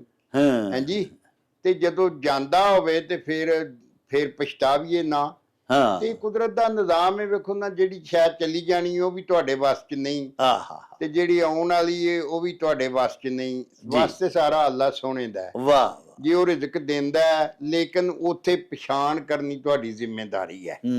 ਹਾਂਜੀ, ਕਿ ਇਹ ਜਿਹੜਾ ਮੈਂ ਕਮਾ ਰਿਹਾ ਕਿ ਇਹ ਹਲਾਲ ਠੀਕ ਹੈ, ਹਾਂਜੀ ਇਹ ਰਿਜ਼ਕ ਠੀਕ ਹੈ, ਇਹਦੇ 'ਚ ਕੋਈ ਗੜਬੜ ਤੇ ਨਹੀਂ। ਜੀ ਜੀ, ਕਿਉਂਕਿ ਅੱਖਾਂ ਵੀ ਉਹਨੇ ਦਿੱਤੀਆਂ ਨੇ, ਸਮਝ ਵੀ ਦਿੱਤੀ ਹੈ, ਦਿਮਾਗ ਵੀ ਦਿੱਤਾ ਹੈ। ਹਾਂਜੀ ਤੇ ਉਸ ਵਾਸਤੇ ਉਸ ਅੱਲਾ ਦਾ ਸ਼ੁਕਰ ਵੀ ਅਦਾ ਕਰਨਾ ਚਾਹੀਦਾ ਜਦੋਂ ਹਲਾਲ ਰਿਜ਼ਕ ਮਿਲਦਾ ਹੋਵੇ। ਵਾਹ ਵਾਹ, ਹਾਂਜੀ, ਤੇ ਜੇ ਫਿਰ ਕਿਉਂਕਿ ਦੇਣ ਵਾਲਾ ਵੀ ਹੋਵੇ ਮਾਲਕ ਤੇ ਲੈਣ ਵਾਲਾ ਵੀ ਹੋਵੇ, ਜੇ ਕਿਸੇ ਮੌਕੇ ਲੈ ਵੀ ਜਾਂਦਾ ਤੇ ਫਿਰ ਬੰਦੇ ਨੂੰ ਇੰਨਾ ਹੀ ਦੁੱਖ ਨਹੀਂ ਲਾ ਲੈਣਾ ਚਾਹੀਦਾ ਵੀ ਉਹ ਮੰਜੇ ਤੇ ਹੀ ਪੈ ਜਾਏ। ਹਾਂਜੀ, ਉਹ ਸਮਝੇ ਵੀ ਅੱਲਾ ਤੇਰੀ ਰਹਿਮਤ ਹੈ, ਤੇਰੀ ਮਰਜ਼ੀ ਹੈ, ਤੂੰ ਮੈਨੂੰ ਜਿਸ ਤਰ੍ਹਾਂ ਫਰਮਾਇਆ ਕੁਰਾਨ 'ਚ ਕਿ ਮੈਂ ਦੇ ਕੇ ਵੀ ਅਜ਼ਮਾਵਾਂਗਾ ਤੇ ਮੈਂ ਲੈ ਕੇ ਵੀ ਅਜ਼ਮਾਵਾਂਗਾ। ਵਾਹ ਵਾਹ ਤੇ ਵਾਹ, ਜਿਹੜੇ ਮੇਰੇ ਸਾਬਤ ਕਦਮ ਬੰਦੇ ਨੇ ਉਹ ਪੈਰਾਂ ਤੇ ਖਲੋਤੇ ਰਹਿਣਗੇ, ਜੀ ਔਰ ਜਿਹੜੇ ਬੰਦਿਆਂ ਨੂੰ ਮੈਂ ਅਜ਼ਮਾ ਲਵਾਂਗਾ, ਦੇ ਕੇ ਵੀ ਖੋ ਕੇ ਵੀ, ਔਲਾਦ ਦੇ ਕੇ ਵੀ ਖੋ ਕੇ ਵੀ, ਇਖਤਿਆਰ ਦੇ ਕੇ ਵੀ ਖੋ ਕੇ ਵੀ, ਜੀ। ਤੇ ਜਿਹੜੇ ਬੰਦੇ ਸਾਬਤ ਕਦਮ ਰਹਿੰਦੇ ਉਹਨਾਂ ਤੇ ਮੈਂ ਰਹਿਮਤਾਂ ਦੇ ਬੂਹੇ ਖੋਲ ਦਿਆਂਗਾ। ਲਓ ਜੀ ਪਿਆਰਿਓ, ਸਾਡੇ ਵੀਰ ਬੱਟ ਸਾਹਿਬਾਨ ਨੇ ਜਿਹੜਾ ਅਖਾਣ ਭਿਜਵਾਇਆ, ਬਾਜਵਾ ਸਾਹਿਬ ਨੇ ਬੜਾ ਪਿਆਰਾ ਨਖੇੜਾ ਕੀਤਾ ਹੈ। ਅਖਾਣ ਇਸ ਤਰ੍ਹਾਂ ਹੈ ਵੀ ਆਉਂਦਾ ਹੋਵੇ ਤੇ ਛੱਡੀਏ ਨਾ, ਤੇ ਜਾਂਦਾ ਹੋਵੇ ਤੇ ਗਮ ਨਾ ਕਰੀਏ। ਪਿਆਰਿਓ, ਬਾਜਵਾ ਸਾਹਿਬ ਫਰਮਾਇਆ ਵੀ ਅੱਲਾਹ ਪਾਕ ਜਦੋਂ ਸਾਨੂੰ ਨਵਾਜ਼ ਰਿਹਾ ਹੁੰਦਾ ਹੈ ਤੇ ਸਾਡਾ ਕੰਮ ਹੈ ਕਿ ਉਹਦਾ ਸ਼ੁਕਰ ਅਦਾ ਕਰਨਾ ਤੇ ਝੋਲੀਆਂ ਭਰ ਲੈਣਾ, ਲੇਕਿਨ ਡਿਫਰੈਂਸ਼ੀਏਟ ਕਰਨਾ, ਇਸ ਗੱਲ ਦੀ ਜ਼ਰੂਰ ਤਫਰੀਕ ਕਰਨੀ ਹੈ ਕਿ ਰਿਜ਼ਕੇ ਹਲਾਲ ਕਮਾਉਣ ਲਈ ਬੰਦਿਆ ਯਤਨ ਕਰ, ਤੇ ਰਿਜ਼ਕੇ ਹਲਾਲ ਜੇ ਤੈਨੂੰ ਮਨਾ ਮੂੰਹ ਅੱਲਾਹ ਪਾਕ ਅਨਾਇਤ ਕਰ ਰਿਹਾ ਤੇ ਬਿਸਮਿਲ੍ਲਾ ਕਰਕੇ ਤੇ ਉਹਦਾ ਸ਼ੁਕਰ ਅਦਾ ਕਰਕੇ ਉਹਨੂੰ ਕਬੂਲ ਕਰ, ਝੋਲੀਆਂ ਆਪਣੀਆਂ ਭਰ, ਲੇਕਿਨ ਕਿਸੇ ਦਾ ਮਾਲ ਜਿਹੜਾ ਉਹਨੂੰ ਆਪਣੇ ਵੱਲ ਨਹੀਂ ਧਰੋ ਕਰਕੇ, ਕਿਸੇ ਦਾ ਖੋ ਕੇ ਉਹ ਨਹੀਂ ਆਪਣੇ ਵਿਹੜੇ ਸੁੱਟ ਲੈਣਾ। ਆਉਂਦਾ ਹੋਵੇ ਤੇ ਛੱਡੀਏ ਨਾ, ਤੇ ਜਾਂਦਾ ਹੋਵੇ ਤੇ ਗਮ ਨਾ ਕਰੀਏ। ਇਸੇ ਤਰ੍ਹਾਂ ਅਗਰ ਕੋਈ ਅਜਿਹਾ ਵਕਤ ਆ ਜਾਂਦਾ ਅਜ਼ਮਾਇਸ਼ ਦਾ, ਤੰਗ ਦਸਤੀ ਦਾ, ਉਦੋਂ ਵੀ ਸਾਬਰ ਤੇ ਸ਼ਾਕਰ ਰਹਿਣਾ ਚਾਹੀਦਾ। ਅਸਲ ਸ਼ੁਕਰੀਆ ਤੇ ਅਦਾ ਹੀ ਬੰਦਾ ਉਦੋਂ ਕਰਦਾ ਨਾ ਜੀ ਜਦੋਂ ਉਹਦੇ ਕੋਲੋਂ ਅੱਲਾਹ ਪਾਕ ਅਜ਼ਮਾਇਸ਼ ਕਰਦਿਆਂ ਹੋਇਆਂ ਰਿਜ਼ਕ ਖੋਹ ਲਵੇ ਜਾਂ ਤੰਗ ਦਸਤੀ ਦਾ ਉਹਦੇ ਤੇ ਵਕਤ ਆ ਜਾਵੇ, ਤੇ ਫਿਰ ਵੀ ਸਾਹਿਬ ਦਾ ਸ਼ੁਕਰ ਅਦਾ ਕਰੇ। ਪਿਆਰਿਓ, ਅੱਲਾਹ ਪਾਕ ਦੇ ਹਜ਼ੂਰ ਸਾਬਰ ਰਹਿਣਾ ਔਰ ਸ਼ਾਕਰ ਰਹਿਣਾ ਬਹੁਤ ਵੱਡੀ ਇਨਸਾਨੀ ਸਿਫਤ ਹੈ ਔਰ ਬਹੁਤ ਉੱਚੇ ਗੁਣ ਨੇ। ਸਾਡੇ ਇਹ ਬੜੇ ਗਲਤ ਵਰਤਾਰੇ ਹੁੰਦੇ ਨੇ। ਤੁਸੀਂ ਦੇਖਿਆ ਭਈ ਹਜ਼ਾਰਾਂ ਤਾਬਿਆਦਾਰੀਆਂ ਕਰਦਾ ਸ਼ੌਹਰ, ਹਰ ਗੱਲ ਮੂੰਹੋਂ ਨਿਕਲੀ ਹੋਈ ਆਪਣੀ ਬੇਗਮ ਦੀ, ਆਪਣੀ ਬੀਵੀ ਦੀ ਬੰਦਾ ਪੂਰੀ ਕਰਦਾ। ਕੁਝ ਅਜਿਹੀਆਂ ਸਾਡੀਆਂ ਧੀਆਂ ਭੈਣਾਂ ਹੁੰਦੀਆਂ ਨੇ ਵੀ ਉਹਨਾਂ ਦੀ ਇੱਕ ਨਾ ਮੰਨੀ ਜਾਏ ਤੇ ਸਿੱਧਾ ਹੀ ਮੂੰਹ ਤੇ ਆਖ ਦਿੰਦੀਆਂ ਨੇ ਖਸਮ ਨੂੰ, ਆਪਣੇ ਸ਼ੌਹਰ ਨੂੰ, ਭਈ ਮੈਂ ਤਾਂ ਜਦੋਂ ਦੀ ਇਸ ਘਰ ਆਈਆਂ ਮੈਨੂੰ ਤੇ ਕੋਈ ਸੁੱਖ ਨਸੀਬ ਹੋਇਆ ਹੀ ਨਹੀਂ। ਇਸ ਤਰ੍ਹਾਂ ਨਹੀਂ ਆਖਣਾ ਚਾਹੀਦਾ। ਅੱਲਾਹ ਪਾਕ ਸੱਚਾ ਸਾਹਿਬ ਦੇਖੋ ਨਾ, ਹਜ਼ਾਰ ਹਾ ਨਿਆਮਤਾਂ ਦੇ ਨਾਲ ਸਾਨੂੰ ਨਵਾਜ਼ਦਾ। ਕਿਸੇ ਵੇਲੇ ਕੋਈ ਅਜ਼ਮਾਇਸ਼ ਵੀ ਆ ਜਾਂਦੀ ਹੈ, ਅੱਲਾਹ ਪਾਕ ਮਾਫੀ ਦੇ। ਅੱਲਾਹ ਪਾਕ ਕੋਲੋਂ ਦੁਆ ਤੇ ਹੀ ਕਰਨੀ ਚਾਹੀਦੀ ਹੈ ਕਿ ਸਾਹਿਬਾ ਅਸੀਂ ਇੰਨੇ ਜੋਗੇ ਨਹੀਂ ਕਿ ਸਾਨੂੰ ਕਿਸੇ ਅਜ਼ਮਾਇਸ਼ ਵਿੱਚ ਤੁਸੀਂ ਪਾ ਦਿਓ। ਲੇਕਿਨ ਪਿਆਰਿਓ ਅਗਰ ਆ ਜਾਵੇ ਤੇ ਉਹਦੇ ਉੱਤੇ ਵੀ ਦੁਖੀ ਨਹੀਂ ਹੋਣਾ ਚਾਹੀਦਾ। ਰੱਜ ਰੱਜ ਖਾਣ ਵਾਲਾ ਇਸ ਖਾਨ ਦੇ ਮੁਤਾਬਕ ਜੇ ਕਿਸੇ ਵੇਲੇ ਕੁਫਾਕਾ ਮਸਤੀ ਦਾ ਵੀ ਮਾੜਾ ਮੋਟਾ ਦੌਰ ਆ ਜਾਂਦਾ ਨਾ ਜੀ, ਤੇ ਉਹਨੂੰ ਗਮ ਦੁੱਖ ਨਹੀਂ ਕਰਨਾ ਚਾਹੀਦਾ, ਬਲਕਿ ਸਾਬਰ ਤੇ ਸ਼ਾਕਰ ਹੀ ਰਹਿਣਾ ਚਾਹੀਦਾ। ਅੱਲਾਹ ਪਾਕ ਫੇਰ ਨਵਾਜ਼ ਦਿੰਦੇ ਨੇ। ਬਾਈਵਾ ਸਾਹਿਬ, ਕਿਲਾ ਦੀਦਾਰ ਸਿੰਘ ਤੋਂ ਸਾਡੇ ਇੱਕ ਬੜੇ ਹੀ ਪਿਆਰੇ ਦਰਸ਼ਕ ਨੇ ਜੀ ਜੀ ਮੁਹੰਮਦ ਯਾਸਰ ਰਹਿਮਾਨੀ, ਜੀ ਜੀ ਜੀ ਉਹਨਾਂ ਜਨਾਬ ਅਖਾਨ ਭਜਵਾਇਆ ਜੀ ਜੀ ਜੀ ਭਈ ਔੜ ਝਾਕਦਿਆਂ ਨੂੰ ਰੱਬ ਹਾਂਜੀ ਸੌਣ ਵੀ ਲਾ ਹੀ ਦਿੰਦਾ ਹੈ। ਹਾਂਜੀ, ਇਹ ਔੜ ਆਂਦੇ ਨੇ ਖੁਸ਼ਕ ਸਾਲੀ ਨੂੰ। ਜੀ ਜੀ ਜਦੋਂ ਮੀਂਹ ਨਾ ਪਵੇ, ਜਿਹੜੀ ਰੁੱਤ ਚ ਵਰਖਾ ਨਾ ਹੋਵੇ, ਜੀ ਤੇ ਅਗਰ ਇਹ ਤੇ ਰੱਬ ਦਾ ਨਿਜ਼ਾਮ ਹੈ ਨਾ ਜੀ, ਤੇ ਜਿਹੜੇ ਲੋਕ ਖੁਸ਼ਕ ਸਾਲੀ ਨੂੰ ਔੜ ਨੂੰ ਝਾਕਣਾ ਦਾ ਮਤਲਬ ਇਹ ਬਰਦਾਸ਼ਤ ਕਰਨਾ, ਜਰ ਲੈਂਦੇ ਨੇ, ਹਾਂ ਹੱਸਦੇ ਮੱਥੇ ਜਰ ਲੈਂਦੇ ਨੇ, ਜੀ ਸਮਝਦੇ ਨੇ ਵੀ ਸਾਰਾ ਕੁਝ ਰੱਬ ਵੱਲੋਂ ਹੈ। ਵਾਹ ਵੇਖੋ ਨਾ, ਜਿਵੇਂ ਹੁਣ ਅੱਜ ਕੱਲ ਜੇਠ ਦਾ ਮਹੀਨਾ ਹੈ, ਹਾਂ ਤੇ ਜੇਠ ਜਿਹੜਾ ਨਾ ਉਹ ਤਪਣਾ ਚਾਹੀਦਾ ਹੈ, ਜਿਸ ਤਰ੍ਹਾਂ ਅੱਜ ਕੱਲ ਤਪਿਆ ਹੈ। ਹਾਂ ਤੇ ਵਾਰਿਸ਼ਾ ਵੀ ਲਿਖਿਆ, ਜੇਠ ਮੀਂਹ ਤੇ ਸਿਆਲ ਨੂੰ ਵਾਹ ਮੰਦੀ, ਕਤਕ ਮਾਹ ਵਿੱਚ ਮਨਾ ਹਨੇਰੀਆਂ ਨੀ, ਵਾਹ ਵਾਹ ਰੋਣਾ ਵਿਆਹ ਵਿੱਚ ਗਾਵਣਾ ਵਿੱਚ ਸਿਆਪੇ, 70 ਮਜਲਸਾਂ ਕਰਨ ਮਧੇਰੀਆਂ ਨੀ। ਜੀ ਤੇ ਜੇਠ ਵਿੱਚ ਜਦੋਂ ਧੁੱਪ ਲੱਗਦੀ ਹੈ ਨਾ ਜੀ, ਤੇ ਉਹ ਜਿਹੜਾ ਮਤਲਬ ਉਹ ਫਿਰ ਨਾ ਜ਼ਮੀਨ ਜਦੋਂ ਵੱਗੀ ਹੁੰਦੀ ਏ ਤੇ ਉਹ ਫੁੱਲਦੀ ਹੈ। ਹਾਂ ਜਦੋਂ ਫੁੱਲਦੀ ਏ ਭੁਰਭੁਰੀ ਹੁੰਦੀ ਹੈ, ਜਿੰਨੀ ਜ਼ਮੀਨ ਭੁਰਭੁਰੀ ਹੋਏਗੀ ਉਨੀ ਫਸਲ ਚੰਗੀ ਹੋਏਗੀ। ਉਹਦੇ ਅੰਦਰ ਜਿਹੜਾ ਬੈਕਟੀਰੀਆ ਉਹ ਮਜ਼ਬੂਤ ਹੋਏਗਾ, ਤਗੜਾ ਹੋਏਗਾ। ਤੇ ਉਂਝ ਵੀ ਅਗਰ ਤੁਹਾਡੇ ਕੋਲ ਔੜ ਲੱਗ ਜਾਂਦੀ ਹੈ, ਜਿਸ ਤਰ੍ਹਾਂ ਇੱਥੇ ਵੀ ਐਤਕਾਂ ਬੜੀ ਔੜ ਲੱਗੀ ਰਹੀ ਹੈ, ਪਿੱਛੇ ਸਿਆਲ ਤੋਂ ਲੱਗ ਕੇ ਔੜ ਹੀ ਰਹੀ ਹੈ। ਹਾਂ ਜੀ ਇੰਨੀ ਜ਼ਿਆਦਾ ਬਾਰਿਸ਼ ਨਹੀਂ ਹੋਈ, ਬਹੁਤ ਥੋੜੀ ਬਾਰਿਸ਼ ਹੋਈ ਹੈ। ਤੇ ਇਹ ਸਾਰੇ ਰੱਬ ਦੇ ਰੰਗ ਨੇ ਜੀ। ਤੇ ਇਹ ਫਿਰ ਇਹ ਲੋਕ ਜਿਹੜੇ ਸਬਰ ਸ਼ੁਕਰ ਨਾਲ ਬਰਦਾਸ਼ਤ ਕਰ ਲੈਂਦੇ ਨੇ, ਉਹਨਾਂ ਵਾਸਤੇ ਅੱਗੋਂ ਸਾਵਣ ਦਾ ਮਹੀਨਾ ਜਿਹਦੇ ਚ ਫੁਹਾਰਾਂ ਪੈਂਦੀਆਂ ਨੇ ਉਹ ਵੀ ਆ ਜਾਂਦਾ। ਅਖਾਨ 'ਚ ਦੱਸਿਆ ਗਿਆ ਕਿ ਬੰਦਾ ਜਿਹੜਾ ਮੁਸ਼ਕਲ ਵਕਤ ਨੂੰ ਬਰਦਾਸ਼ਤ ਸਬਰ ਸ਼ੁਕਰ ਨਾਲ ਕਰ ਲੈਂਦਾ, ਅੱਲਾ ਸੋਹਣੇ ਵੱਲ ਧਿਆਨ ਰੱਖ ਕੇ ਕਿ ਜਿਹੜੇ ਉਹਦੇ ਤੇ ਦਿਨ ਪਏ ਹੁੰਦੇ ਨੇ ਕੋਈ ਮਜਬੂਰੀ ਦੇ, ਉਹਨਾਂ ਨੂੰ ਖਿੜੇ ਮੱਥੇ ਤੇ ਰੱਬ ਦਾ ਸ਼ੁਕਰ ਕਰਦਿਆਂ ਹੋਇਆਂ ਕੱਟ ਲੈਂਦਾ, ਮੁਕਾ ਬੇਲਾ ਲੰਘਾ ਲੈਂਦਾ, ਤੇ ਅੱਲਾ ਸੋਹਣਾ ਅਖੀਰ ਉਹਦੀ ਸੋਹਣੀ ਲੈਂਦਾ ਤੇ ਉਹਦੇ ਦਿਲਾਂ ਦੀ ਮੁਰਾਦ, ਉਹਦੇ ਦਿਲ ਦੀ ਮੁਰਾਦ ਪੂਰੀ ਕਰ ਹੀ ਦਿੰਦਾ। ਲੋ ਜੀ ਪਿਆਰਿਓ, ਸਾਡੇ ਵੀਰ ਯਾਸਰ ਰਹਿਮਾਨੀ ਹੋਰਾਂ ਨੇ ਜਿਹੜਾ ਖਾਨ ਭਜਵਾਇਆ ਸੀ ਕਿਲਾ ਦੀਦਾਰ ਸਿੰਘ ਤੋਂ, ਬਾਈਵਾ ਸਾਹਿਬ ਨੇ ਵੇਖੋ ਕਿੱਡਾ ਪਿਆਰਾ ਉਹਦਾ ਸਾਨੂੰ ਮਤਲਬ ਦੱਸਿਆ ਭਈ ਔੜ ਝਾਕਦਿਆਂ ਨੂੰ ਰੱਬ ਸੌਣ ਲਾ ਹੀ ਦਿੰਦਾ ਹੈ। ਔੜ ਬਾਈਵਾ ਸਾਹਿਬ ਦੱਸਿਆ ਵੀ ਖੁਸ਼ਕ ਸਾਲੀ, ਜਿਵੇਂ ਪਿਆਰਿਓ ਐਤਕੀ ਪਿਛਲੇ 5-6 ਮਹੀਨੇ ਤੁਸੀਂ ਵੇਖੋ ਨਾ, ਤੇ ਸਾਡੇ ਇਸ ਦੇਸ਼ ਪੰਜਾਬ ਵਿੱਚ ਵੀ ਇੰਨੀਆਂ ਜ਼ਿਆਦਾ ਬਾਰਿਸ਼ਾਂ ਨਹੀਂ ਪਈਆਂ। ਬਾਈਵਾ ਸਾਹਿਬ ਵੀ ਫਰਮਾਇਆ, ਤੇ ਤੁਸੀਂ ਆਪੂ ਵੀ ਜਾਣਦੇ ਹੋ ਕਿ ਇਹ ਤੇ ਅੱਲਾਹ ਪਾਕ ਦੀਆਂ ਕੁਦਰਤਾਂ ਨੇ ਨਾ। ਅੱਲਾਹ ਪਾਕ ਹਮੇਸ਼ਾ ਆਪਣੇ ਬੰਦਿਆਂ ਦਾ ਭਲਾ ਹੀ ਕਰਦਾ ਹੈ। ਲੇਕਿਨ ਇਹ ਵੀ ਹੈ ਵੀ ਜਿਸ ਵੇਲੇ ਕਣਕਾਂ ਨੇੜੇ ਢੁਕਣ ਲੱਗੀਆਂ ਹਨ ਤੇ ਬੜੇ ਸੋਹਣੇ ਮੀਂਹ ਪੈ ਵੀ ਗਏ ਸਨ। ਅੱਲਾਹ ਪਾਕ ਨੂੰ ਪਤਾ ਹੁੰਦਾ ਹੈ, ਉਹਨੇ ਆਪਣੇ ਬੰਦਿਆਂ ਦੇ ਰਿਜ਼ਕ ਦਾ ਇਹਤਮਾਮ ਤੇ ਸਾਹਿਬ ਨਹੀਂ ਕਰਨਾ ਹੁੰਦਾ ਨਾ ਜੀ। ਬਾਈਵਾ ਸਾਹਿਬ ਨੇ ਇੱਕ ਵਾਰੀ ਪਤਾ ਜੇ ਨਾ ਖਾਨ ਵੀ ਕੀਤਾ ਸੀ ਭਈ ਜਿਹਨੂੰ ਮੂੰਹ ਦਿੱਤਾ ਸੋ ਉਹਨੂੰ ਫਿਰ ਨਿਵਾਲਾ ਵੀ ਦਿੰਦਾ, ਉਹਨੂੰ ਖਾਣ ਲਈ ਰੋਟੀ ਵੀ ਤਾਂ ਰੱਬ ਦਿੰਦਾ ਹੀ ਹੈ ਨਾ ਜੀ। ਮੂੰਹ ਚੀਰਿਆ ਜੋ ਸੂ ਤੇ ਖਾਣ ਵਾਸਤੇ ਵੀ ਕੁਝ ਦੇਣਾ ਸੂ। ਸੋ ਗੁਜ਼ਾਰਿਸ਼ ਇਹ ਵੇ ਵੀ ਇਸ ਖਾਨ ਦੇ ਵਿੱਚ ਦੱਸਿਆ ਗਿਆ ਹੈ ਕਿ ਅਗਰ ਕਿਸੇ ਵੇਲੇ ਖੁਸ਼ਕ ਸਾਲੀ ਆ ਜਾਵੇ, ਅਜਿਹਾ ਮਾਹੌਲ ਆ ਜਾਵੇ ਜਿਹਦੇ ਵਿੱਚ ਬੰਦੇ ਦਾ ਹੱਥ ਤੰਗ ਹੋ ਜਾਏ, ਤਮਸੀਲ ਵਿੱਚ ਪਿਆਰਿਓ ਗੱਲ ਕੀਤੀ ਜਾਂਦੀ ਹੈ ਨਾ, ਔੜ ਝਾਕਦਿਆਂ ਨੂੰ ਮਤਲਬ ਇਹ ਵੇ ਵੀ ਖੁਸ਼ਕ ਸਾਲੀ ਬਰਦਾਸ਼ਤ ਕਰਨ ਵਾਲਿਆਂ ਨੂੰ ਜਾਂ ਕੋਈ ਐਸੇ ਹਾਲਾਤ ਕਿਸੇ ਦੇ ਹੋ ਜਾਂਦੇ ਨੇ ਵੀ ਉਹਦਾ ਹੱਥ ਤੰਗ ਹੋ ਗਿਆ, ਤੰਗ ਦਸਤੀ ਆ ਗਈ ਹੈ ਉਹਦੇ ਘਰ, ਤੇ ਫਿਰ ਉਹ ਸਾਬਰ ਤੇ ਸ਼ਾਕਰ ਰਵੇ। ਕੈਸੀ ਸੋਹਣੀ ਗੱਲ ਬਾਈਵਾ ਸਾਹਿਬ ਕੀਤੀ ਕਿ ਖੰਦਾ ਪਛਾਨੀ ਦੇ ਨਾਲ ਹੱਸਦੇ ਮੱਥੇ ਉਹ ਵੇਲਾ ਵੀ ਲੰਘਾਏ, ਆਖੇ ਯਾ ਅੱਲਾ ਤੇਰਾ ਸ਼ੁਕਰ ਹੈ, ਤੂੰ ਇੰਨੀਆਂ ਜ਼ਿਆਦਾ ਨੇਮਤਾਂ ਦਿੱਤੀਆਂ ਹੋਈਆਂ ਸਨ ਤੇ ਹੁਣ ਵੀ ਇਨਸ਼ਾਅੱਲਾ ਤੇਰੇ ਤੇ ਯਕੀਨ ਹੈ ਰੱਬਾ ਕਿ ਤੂੰ ਦੇਂਗਾ। ਤੇ ਪਿਆਰਿਓ ਅੱਲਾਹ ਪਾਕ ਫਿਰ ਉਹਦੀ ਸੁਣ ਲੈਂਦਾ, ਔਰ ਉਸ ਤੋਂ ਬਾਅਦ ਫਿਰ ਸੌਣ ਲਾ ਦਿੰਦਾ ਹੈ। ਤੋਂ ਮੁਰਾਦ ਦੇਵੇ ਕਿ ਰੱਬ ਬਾਰਿਸ਼ਾਂ ਪਾ ਦਿੰਦੇ ਨੇ, ਅੱਲਾਹ ਪਾਕ ਫਿਰ ਰਹਿਮਤਾਂ ਦੇ ਮੀਂਹ ਵਸਾ ਦਿੰਦੇ ਨੇ, ਤੇ ਉਸ ਬੰਦੇ ਦੀ ਸੁਣੀ ਜਾਂਦੀ ਹੈ ਬਸ਼ਰਤੇ ਕਿ ਉਹ ਮਿਹਨਤ ਕਰਦਾ ਰਵੇ। ਇਹ ਨਹੀਂ ਕਿ ਤੰਗ ਦਸਤੀ ਹੈ ਜਾਂ ਕੰਮ ਕਾਜ ਕੋਈ ਨਹੀਂ, ਤੇ ਘਰ ਬਹਿ ਰਵੇ, ਹੁਣ ਮੰਜੀ ਪਿਆ ਤੋੜੇ ਜੀ, ਬਾਹਰ ਕੰਮ ਹੀ ਕੋਈ ਨਹੀਂ ਜੀ, ਦਿਹਾੜੀ ਨਹੀਂ ਮੈਨੂੰ ਲੱਭੀ ਜੀ, ਮੈਂ ਕਿੱਥੇ ਜਾਂਦਾ ਜੀ।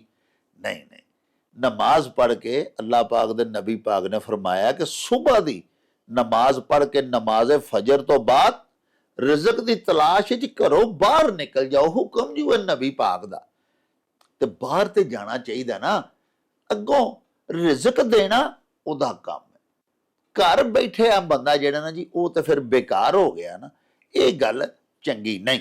ਬਾਈਵਾ ਸਾਹਿਬ ਸਾਡੇ ਇੱਕ ਬੜੇ ਪਿਆਰੇ ਦੋਸਤ ਨੇ, ਗੁਜਰਾਂਵਾਲਾ ਦੇ ਬੜੇ ਮਾਰੂਫ ਸਨਅਤਕਾਰ ਨੇ, ਉਹਨਾਂ ਦਾ ਨਾਮ ਹੈ ਜੀ ਮਲਕ ਸ਼ਫਾਕਤ ਅਲੀ ਜੀ ਜੀ। ਨਿਜ਼ਵਾ ਬਿਊਟੀ ਕਰੀਮ ਤੇ ਹੋਰ ਦੂਸਰੀਆਂ ਚੀਜ਼ਾਂ ਬਣਾਉਂਦੇ ਨੇ ਜੀ। ਉਹ ਖਵਾਤੀਨ ਦੀਆਂ ਖਾਸ ਕਰ ਜਿਹੜੀਆਂ ਚੀਜ਼ਾਂ ਹੁੰਦੀਆਂ ਨੇ ਨਾ ਜੀ, ਉਹਨਾਂ ਦੇ ਬਿਊਟੀ ਬਾਕਸ ਜਿਹੜੀਆਂ, ਉਹ ਸਾਰੀਆਂ ਤਕਰੀਬਨ ਕਰੀਮਾਂ ਤੇ ਪਾਊਡਰ ਤੇ ਉਹ ਚੀਜ਼ਾਂ ਸਾਰੀਆਂ ਬਣਾਉਂਦੇ। ਮਲਕ ਸ਼ਫਾਕਤ ਸਾਹਿਬ ਨੇ ਭਾਈਵਾ ਸਾਹਿਬ ਅਖਾਨ ਭਿਜਵਾਇਆ ਕਿ ਮੱਛੀ ਮੂਲ ਨਾ ਹੋਵੇ ਹੱਛੀ, ਭਾਵੇਂ ਸ਼ੌ ਦਰਿਆਵੇ ਨਾਵੇ। ਹਾਂਜੀ, ਇਹਦੇ ਦੱਸਿਆ ਗਿਆ ਕਿ ਇਹਦਾ ਇੱਕ ਸੂਰਤ ਇਹ ਵੀ ਹੈ ਕਿ ਮੱਛੀ ਨੂੰ 100 ਧੋ ਲਓ ਤੇ ਉਹਦੀ ਛਾਣ ਨਹੀਂ ਜਾਂਦੀ। ਹਾਂਜੀ ਹਾਂਜੀ। ਤੇ ਉਹਦੇ ਵਿੱਚ ਜਿਹੜੀ ਇਹ ਛਾਣ ਹੁੰਦੀ ਹੈ ਨਾ ਜੀ, ਜੀ ਉਹ ਵੇਖੋ ਨਾ, ਪਾਣੀ ਦੇ ਵਿੱਚ ਉਹ ਰਹਿੰਦੀ ਹੈ ਸਾਰੀ ਉਮਰ, ਪਾਣੀ ਤੋਂ ਬਾਹਰ ਨਿਕਲੇ ਤੇ ਉਹ ਮਰ ਜਾਂਦੀ ਹੈ। ਹਾਂ ਤੇ ਲੇਕਿਨ ਇਹ ਵੇਖ ਕੇ ਉਹਦੇ ਚੋਂ ਛਾਣ ਨਹੀਂ ਹੋ ਜਾਂਦੀ। ਜੀ ਜੀ। ਤੇ ਇਹ ਇਹਦੇ ਚ ਅਖਾਣ ਚ ਦੱਸਿਆ ਗਿਆ ਹੈ ਕਿ ਕੁਝ ਲੋਕ ਜਿਹੜੇ ਇਸ ਤਰ੍ਹਾਂ ਦੇ ਹੁੰਦੇ ਨੇ ਜ਼ਾਹਰੀ ਪੱਖੋਂ ਤੇ ਉਹ ਤੁਹਾਨੂੰ ਬੜੇ ਸਾਫ਼ ਸੁਥਰੇ ਲੱਗਦੇ ਨੇ ਜੀ, ਲੇਕਿਨ ਉਹ ਹੁੰਦੇ ਬੜੇ ਕਮੀਨੇ ਨੇ, ਔਰ ਉਹਨਾਂ ਦਾ ਜਿਹੜਾ ਅੰਦਰ ਹੈ ਪੁੱਠ ਤੇ ਸਿੱਧ ਵਿੱਚ ਬੜਾ ਫਰਕ ਹੁੰਦਾ ਹੈ। ਜ਼ਾਹਰੀ ਤੌਰ ਤੇ ਉਹਨਾਂ ਦਾ ਰੂਪ ਮੱਛੀ ਦਾ ਹੀ ਹੁੰਦਾ ਹੈ। ਹਾਂਜੀ, ਕਿ ਉਹ ਮਤਲਬ ਬੜੇ ਸਾਫ਼ ਸੁਥਰੇ ਤੇ ਲਿਬਾਸ ਵੀ ਤੇ ਨਹਾਣ ਧੋਣ ਵੀ ਉਹਨਾਂ ਦਾ ਪੂਰਾ, ਲੇਕਿਨ ਕੋਝ ਉਹਨਾਂ ਦਾ ਜਿਹੜਾ ਨਾ ਉਹ ਨਹੀਂ ਜਾਂਦਾ। ਤੋ ਇੱਕ ਤੇ ਦਾ ਮੈਨਾ ਇਹ ਵੀ, ਦੂਜਾ ਅਗਰ ਸਿੱਧਾ ਸਿੱਧਾ ਵੇਖਿਆ ਜਾਏ ਤੇ ਮੱਛੀ ਜਿਹੜੀ ਹੈ, ਮੱਛੀ ਦੇ ਜ਼ਾਹਰ ਹੈ ਉਹ ਚਾਨੇ ਚਾਨੇ ਤੇ ਛਾਣ, ਉਹ ਹਾਲਾਂ ਰਹਿੰਦੀ ਸਾਰੀ ਉਮਰ ਪਾਣੀ ਦੇ ਵਿੱਚ। ਹਾਂਜੀ, ਤੇ ਅੰਗਰੇਜ਼ੀ ਚਾਹੁੰਦੇ ਨੇ ਫਿਸ਼ ਆਊਟ ਆਫ ਵਾਟਰ, ਪਾਣੀ ਤੋਂ ਬਾਹਰ ਮੱਛੀ ਗਈ ਨਹੀਂ ਤੇ ਮਰੀ ਨਹੀਂ। ਲੇਕਿਨ ਇਹ ਵੇ ਪਈ ਫੇਰ ਵੀ ਉਹ ਜਿਹੜੀ ਚੀਜ਼ ਕਿਸੇ ਦੀ ਫਿਤਰਤ ਹੁੰਦੀ ਹੈ ਨਾ, ਉਹ ਨਹੀਂ ਮੁੱਕ ਸਕਦੀ।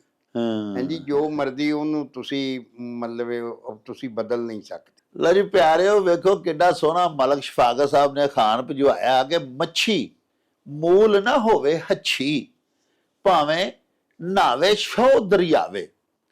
ਹੁਣ ਗੁਜ਼ਾਰਿਸ਼ ਇਹ ਵੇ ਵੀ ਸਾਡੇ ਘਰਾਂ ਦੇ ਵਿੱਚ ਅਸੀਂ ਵੇਖਦੇ ਹਾਂ, ਸਾਡਾ ਕੋਈ ਕੱਪੜਾ ਜਾਂ ਕੋਈ ਚੀਜ਼ ਦਾਗਦਾਰ ਹੋ ਜਾਂਦੀ ਹੈ, ਜਾਂ ਕੋਈ ਬਦਬੂ ਆਉਣ ਲੱਗ ਪੈਂਦੀ ਹੈ ਕਿਸੇ ਥਾਂ ਤੋਂ, ਕਿਸੇ ਜਗ੍ਹਾ ਤੋਂ, ਕਿਸੇ ਕੱਪੜੇ ਚੋਂ, ਤੇ ਪਿਆਰਿਓ ਅਸੀਂ ਉਹਨੂੰ ਧੋਨੇ ਆ, ਪਾਣੀ ਦੇ ਵਿੱਚ ਮਲ ਮਲ ਕੇ ਧੋਨੇ ਆ, ਉਸ ਜਗ੍ਹਾ ਤੋਂ ਉਹ ਜਿਹੜੀ ਬਦਬੂ ਹੈ ਖਤਮ ਹੋ ਜਾਂਦੀ ਹੈ।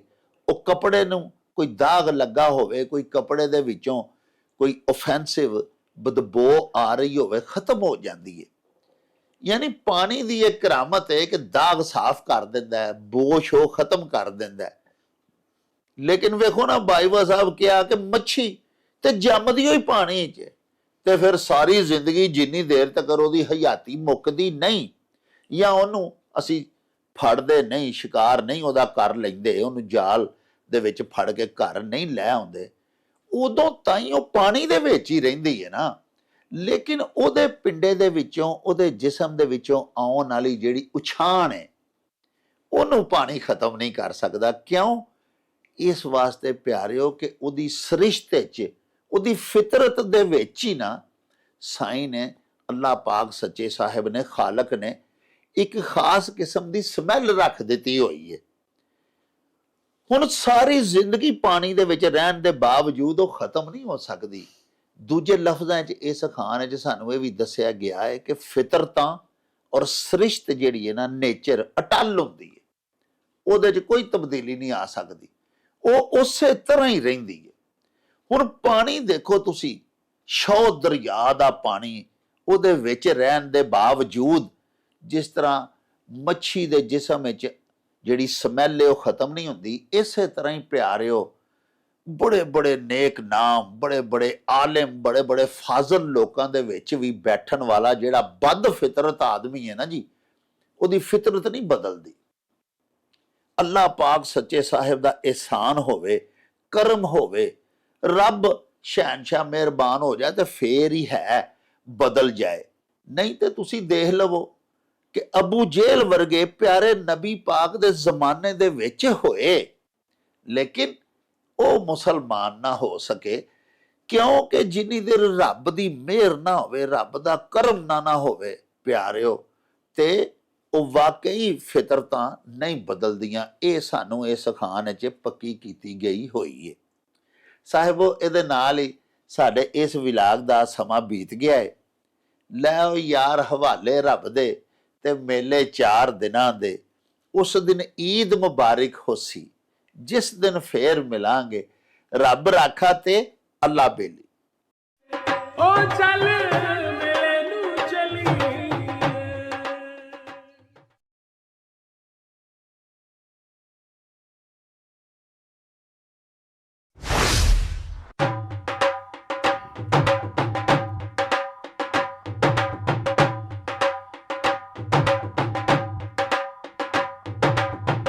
ਰੌਣਕ ਹੋ